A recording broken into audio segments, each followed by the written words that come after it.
After such a dramatic gospel reading as the genealogy of Jesus Christ, I have no idea how I could possibly follow that up with a better homily, but we'll see how it goes. I have two pictures here that I handed these out. There's about 20 copies, so if you've seen them and you have someone around you who hasn't seen it, please show it to them. Now, these two pictures represent two different artistic styles of representing the birth of Jesus Christ. The top one is called chiaroscuro. Bottom one is called sfumato. Chiaroscuro means light darkness. And you can see in the top one how dense the darkness is. It takes up 90% of the image, right? And yet there's this sharp light that kind of explodes out of the birth of Jesus Christ. He's the light that comes into the world and everything else is in darkness, right? So you see a very sharp contrast. The bottom one, sfumato means smoke. And it's very characteristic of a sfumato painting that there's this very slow gradation, a transition between the colors. So you can't really even tell where one color is fading into the other. Not like the chiaroscuro, which is very sharp. You see a very clear distinction between light and darkness. Now, if I had my choice about life and the way that God worked in the world, I would think for myself, I would want this life to look more like a chiaroscuro painting. A very sharp contrast between light and darkness, between good and evil, between sin and grace.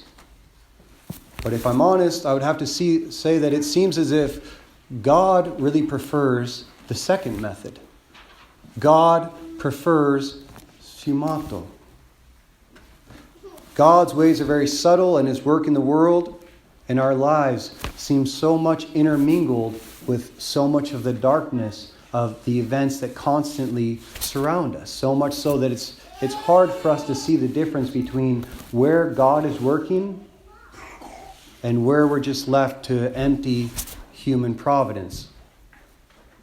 We see this especially in the genealogy of Jesus Christ. You would think that in the midst of such a dark world, as we see in the Scripture's history, such a broken image of the world as it had been, at least the line of the Messiah, the line where the Savior, Jesus Christ, would be born into the world, you would think that at least that would be pure. That line alone would be filled with light and grace in the midst of a fallen, broken world. But that's not the case. If we consider the names of the kings that we just read about in the book of the genealogy of Jesus, we can see that out of all of the names you just heard, only two of the kings were actually in right relationship with Christ in their time, Hezekiah and Jeroboam. The rest of the kings in this line from which Christ was born were idolaters. They lived immoral lives. Many of them were thieves and even murderers. Even David, Christ, the whole time throughout his life was called Jesus, the son of David, right? He was a sign of honor, of privilege. Yet even we see in David, the greatest king of the Old Testament, this incredible mixture between light and darkness. He was a man after God's own heart, but he also committed adultery and even murder. The same thing goes with the women that Matthew mentions at the beginning of the gospel. As mothers are the ones who transmit the divine life, who keep the seed of the genealogy alive, even within them we see much cause of commotion. All of them were in irregular situations. Tamar is a sinner. Rahab was actually a prostitute. Ruth, she wasn't even a Jew. She was a foreigner who was adopted into that people. And finally, the last one, Matthew didn't even dare to name her. He only says that she was the wife of Uriah. And who was the wife of Uriah? Bathsheba. And who was Bathsheba? She was the one with whom David committed adultery before killing her husband. And yet, it's through this broken family line that God chose to bring salvation into the world. That's not chiaroscuro. That's not a sharp difference between light and darkness. That's sfumato.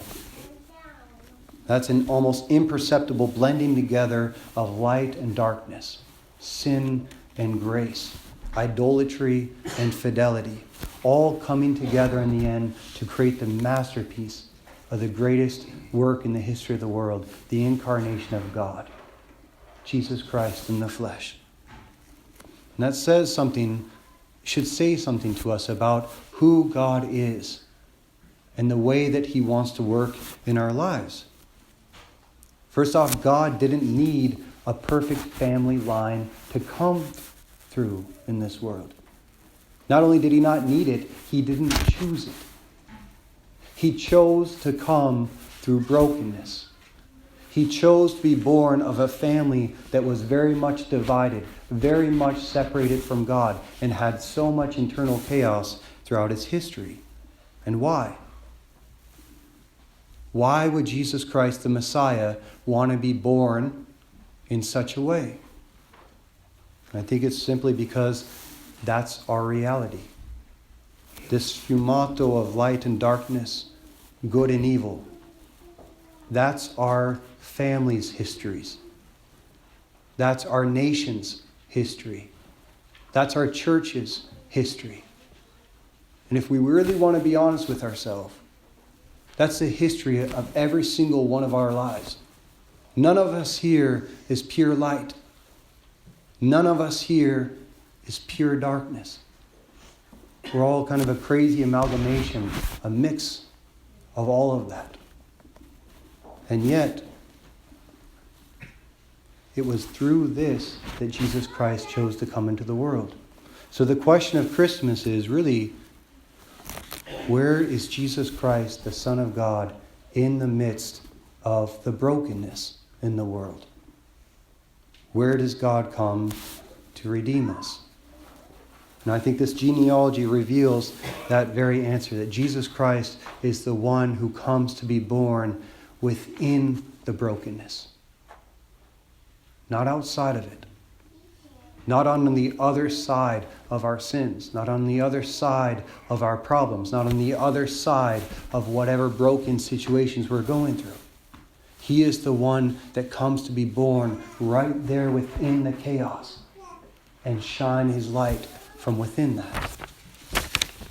You know, a woman asked me a couple of months ago that a question I've been contemplating a lot, and I think Christmas has given me finally helped find an answer for that. She asked, how is it possible for me to hold on to my culture, my heritage, everything I came from in my life, while at the same time embracing fully the Catholic faith?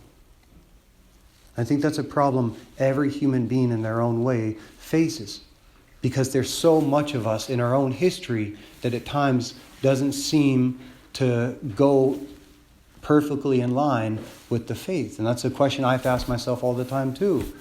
At what point do things in me have to die so that I can be the priest that God is calling me to be? And I found a semblance of the answer the other day as I watched a movie called The New World. Has anyone seen that? It's a really beautiful story. It's actually about the whole life of Pocahontas. And it's more of a poetic expression of what she went through in her life. And it's based upon her relationship with John Smith. But it really tells the story of the transformation that she herself had to go through throughout her entire life. The movie is called The New World, but it doesn't so much refer to the settlers who come to Jamestown, Virginia, to discover a new land. The New World represents Pocahontas herself, who goes on this incredible journey throughout the entire movie, and she herself has to become a new world based on everything that she goes through. She falls in love with John Smith, and for his sake, she leaves her people to join his people. She learns a new language, embraces a new religion. She even receives a new name, Rebecca. And then later on, she's abandoned by John Smith, who goes on to further explore. She's left alone and then taken in by another man who then takes her to England with her. So she's absolutely alone by herself. But what impressed me most about that film was at the beginning, while she was in her native land still, she was looking up at the sky at one moment, and she made this prayer. She said, God, where do you live? In the sky? In the clouds? In the sea? Show me your face. Give me a sign. In the final scene of the movie, after undergoing this incredible and at times very heartbreaking journey that she had to endure, we see her in this garden with all her European clothes on, her hair done just like them, but now she's dancing in the midst of the garden, and she's blessing herself with the water. She's doing all these things that she once did back in her native land. And at one point she looks up to the sky with a smile and she says, God, now I know where you live. It wasn't until she went into exile, until she went into the darkness, that she truly found where God was with her. And when she discovered that, she was able to dance, to have joy and have peace, even being in the land that she didn't want to be in.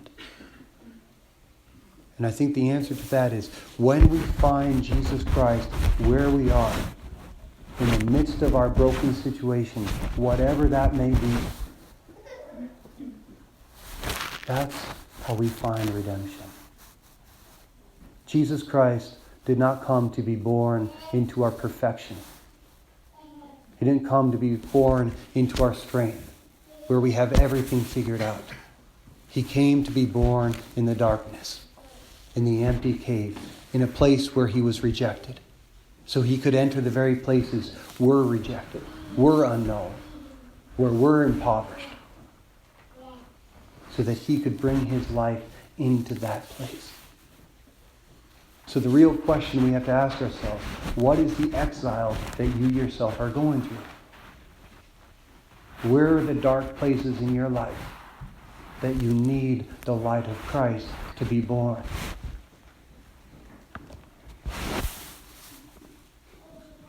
That's why salvation is Sfumato, because our life is Sfumato.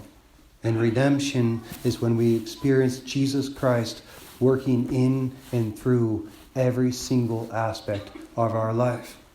A light in our darkness, bringing about the masterpiece of his incarnation through it all. And that's what Christmas is all about. The Sfumato of God's work in the world. A slow, refined blending of colors, light and darkness, sin and grace, love and hate, in such a subtle manner that they melt together in one without perceptible transitions, bringing about the masterpiece of our lives through his grace. So it was in salvation history, so it is in our lives, and so it will be in one moment when God once again descends onto this very altar to be born in our presence, in the very subtle presence of bread and wine. Let us not forget that only a few humble shepherds and some wise men recognized him when he came to them and was born 2,000 years ago in a cave. May we all be blessed with such vision so that we too can experience the subtle sfumato of God's presence still at work in every one of our lives tonight.